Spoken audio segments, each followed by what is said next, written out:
Bueno, bienvenidos de vuelta al podcast de Lowrick Podcast. Antes que nada, gracias a todos los que escucharon el primer podcast y espero que les haya gustado, como también les haya hecho pensar un poco, ¿no? La idea es poquito a poquito ir mejorando y agregando nuevas cositas. Ustedes siempre que quieran pueden comentar o escribirme a través de mis redes sociales o inclusive, en el caso de que lo estén escuchando por YouTube, en los comentarios de abajo. Y nada, cuál es su opinión o qué les pareció el podcast, como también cuál es el tema que les gustaría que se tuviera en cuenta para los próximos episodios, ¿no? Así que nada, empecemos. En el episodio 2 vamos a estar hablando de otra mujer, esta vez proveniente de la música, que en lo personal tiene una de las canciones más lindas, que a pesar de todas las veces que lo pueda estar escuchando, nunca me aburre y que hasta el día de hoy me sigue generando las mismas sensaciones de felicidad que la primera vez que la escuché. Ella es Eunice Kathleen Waymont, mejor conocida como Nina Simone. La canción a la cual me referí anteriormente es Feeling Good. Nacida en Tryon, Carolina del Norte, Estados Unidos, el día 21 de febrero de 1933. Con una voz muy particular logró transmitir su pasión, la cual la caracterizó hasta el día de su muerte, logrando un lugar en la escena del blues, jazz y soul, primero en su país natal y luego a nivel mundial. Fue esta misma pasión la cual la llevó a dar el 100% de todo aquello que se proponía, inclusive hasta para luchar por las injusticias de su propia comunidad, la afroamericana. Injusticias las cuales ella misma había sufrido durante su recorrido en esta vida, negándole en muchas ocasiones cumplir sus sueños, solo por su color de piel. Ella fue la sexta hija de 8 hermanos. Su padre, John Waymont, comenzó su carrera dentro del pequeño mundo del espectáculo de Carolina del Norte. Él también cantó, tocaba la armónica y bailaba, y fue en ese mismo ambiente que conoció a quien sería su esposa y madre de Nina. Ella era pianista y tocaba acompañando en las funciones a su marido. Una vez que la familia se empezó a agrandar, ambos tuvieron que dejar su vocación. En el caso de su papá, empezó a trabajar en una tintorería y luego se dedicó solamente a la barbería. Y su madre empezó a trabajar como mucama y también como predicadora en una iglesia de su pueblo natal. A pesar de esto, ella creció en un entorno lleno de música, marcado también por su primera pasión, el piano, que empezó a tocar en la iglesia de la cual su madre y su familia en general formaban parte. Ella desde muy chiquita tuvo una formación en música clásica. Inclusive desde pequeña soñaba con ser la primera pianista clásica negra.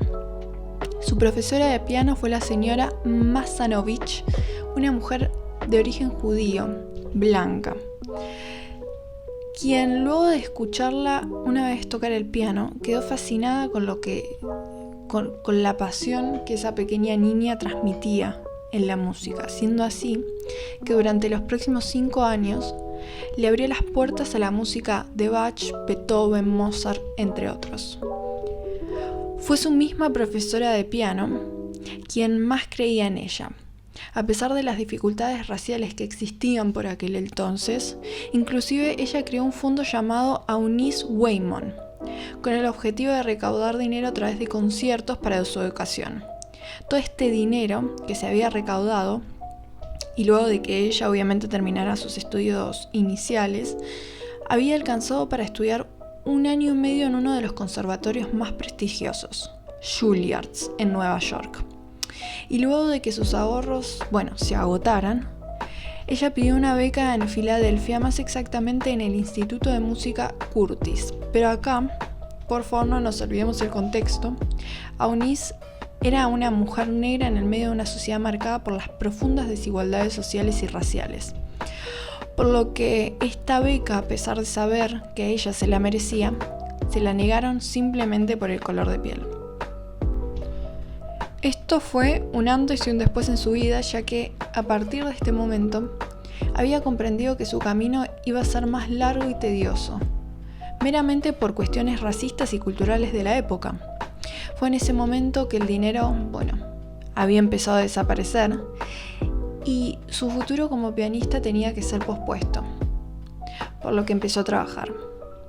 Su primer trabajo fue un nuevo comienzo para ella, ya que fue en un pequeño bar en Atlantic City, no solamente como pianista, sino que fue ahí mismo donde empezó a cantar por primera vez. No realmente porque le gustara o lo sintiera, sino que era una pequeña obligación para poder mantener ese trabajo. Y fue en ese mismo bar donde pasó a ser conocida artísticamente como Nina Simone. Durante los próximos años, ella se fue haciendo conocida dentro del mundo de la música, logrando grabar 8 de las canciones que hacía tiempo venía tocando en los bares de jazz o blues. Y gracias a este disco, y más específicamente a la canción I Love Porgy, su nombre empezó a resonar cada vez más y más y más fuerte. Fue durante una de estas noches, luego de que ella terminara de tocar, donde conoció a quien sería su segundo marido, Andy Stroud, del cual ella quedó totalmente enamorada. Tiempo después de conocerse y luego de casarse, Andy había decidido dejar su carrera como policía para empezar a representarla a ella a tiempo completo. Fue tal el flechazo que ella había tenido que no lo pensó 2 veces. Nina era una mujer con una autoestima muy dañada, con una confianza muy destruida, dadas las diferentes circunstancias que había tenido, por lo que ciegamente había decidido confiar en aquel hombre. Igual, sin lugar a dudas, su carrera empezó a crecer cada vez más y a un ritmo muy rápido. Él había logrado armar un grupo de marketing para lanzar su carrera a fondo. Y ella empezó a crecer cada vez más, llegando a tocar en el año 1963 en el Carnegie Hall en Nueva York, siendo este su quiebre, consagrándose como una estrella a nivel mundial. Pero esta consagración trajo consigo muchas horas y mucho tiempo en pos de este éxito.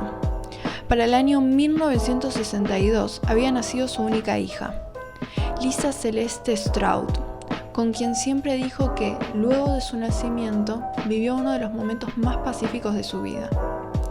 Estos momentos de paz se veían corrompidos por el hecho de que su marido buscaba en ella una cantante que trabajara 24/7. Y a su vez, dado el estrés que tenía, muchas veces ya no podía controlar sus emociones. Esto la llevó a que todo ese amor que alguna vez había tenido por su marido se transformara en un resentimiento cada vez más grande. Pero en esta relación, quien mandaba no era ella. Nina solo obedecía, porque además sabía que si ella no le hacía caso a lo que Andy le decía, como consecuencia, él le iba a golpear hasta que ella entendiera. Un suceso histórico marcó su vida para siempre. El 15 de septiembre de 1963, en Birmingham, se dieron una sucesión de incendios y explosiones en lugares y establecimientos donde vivían y estaban personas de color. Una de ellas fue una escuela dominicana donde murieron niños y niñas de diferentes edades. Fue a partir de este momento que decidió meterse de lleno en una lucha a la cual le costó parte de su carrera, pero de la que le había empezado a dar un sentido a su vida, más allá de la música, porque además esta lucha le permitió manifestar todo lo que había sufrido a lo largo de su vida, por ser una mujer de color en los Estados Unidos. Empezó a juntarse con personajes como Malcolm X, Eldest Shabazz, y ella misma empezó a ser un personaje importante del movimiento activista por los derechos de los afroamericanos, lo que le provocó que su carrera cayera en picada y en consecuencia también su matrimonio. Para esta altura, nadie quería contratarla porque temían que solo cantara canciones políticas, y dentro de su circuito más cerrado, las cosas los empezaban a preocupar, ya que sus cambios de ánimo eran cada vez más repentinos. Podía estar todo bien, pero de un segundo a otro todo mal, inclusive hasta ponerse violento físicamente. Luego de la muerte de Martin Luther King, ella sintió que se había perdido la guerra por la que tanto había luchado. y surgió la necesidad de querer huir lo más lejos posible. Fue así que se divorció, se mudó a África, a Liberia, dejando por un tiempo la música de lado. Fue recién para 1976 que Nina volvió a los escenarios, más específicamente en el Festival de Jazz de Montreux. Disculpen mi pronunciación en francés. Pero ya para estos momentos fue muy difícil remontar su carrera. Su temperamento y cambios bruscos emocionales se habían intensificado y no encontraba la forma de recomponer su vida en general. Fue recién para finales de 1980 que realmente se pudo entender qué era lo que pasaba por su mente y su cuerpo. Había sido diagnosticada como bipolar y maníaco-depresiva.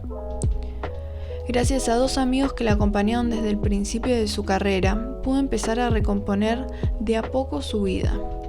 Y fue así que continuó hasta su muerte, el 21 de abril de 2003.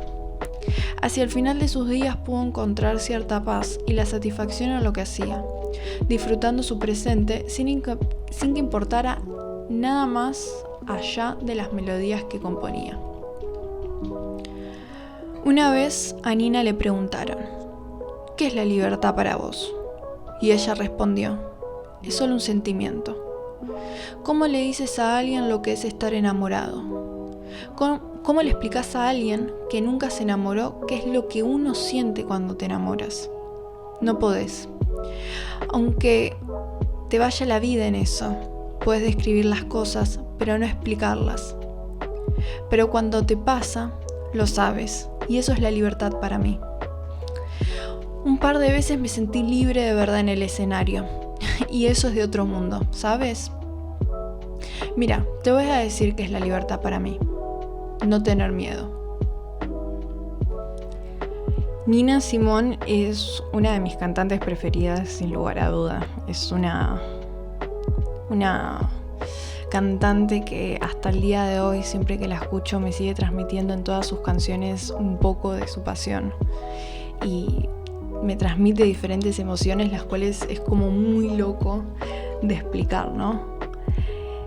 Así que nada, la historia de ella en realidad es muchísimo más larga. Yo intenté simplificarla para que tuvieran como un pequeño approach, creo que se dice, de su vida. Y si quieren saber un poco más de ella, hay un documental en Netflix muy bueno que se llama What Happened, Simone.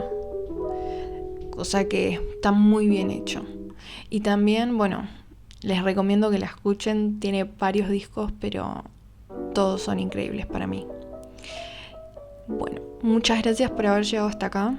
Pueden seguirme a través de mis redes sociales, @lowricart en Instagram, TikTok y Facebook. Adeu.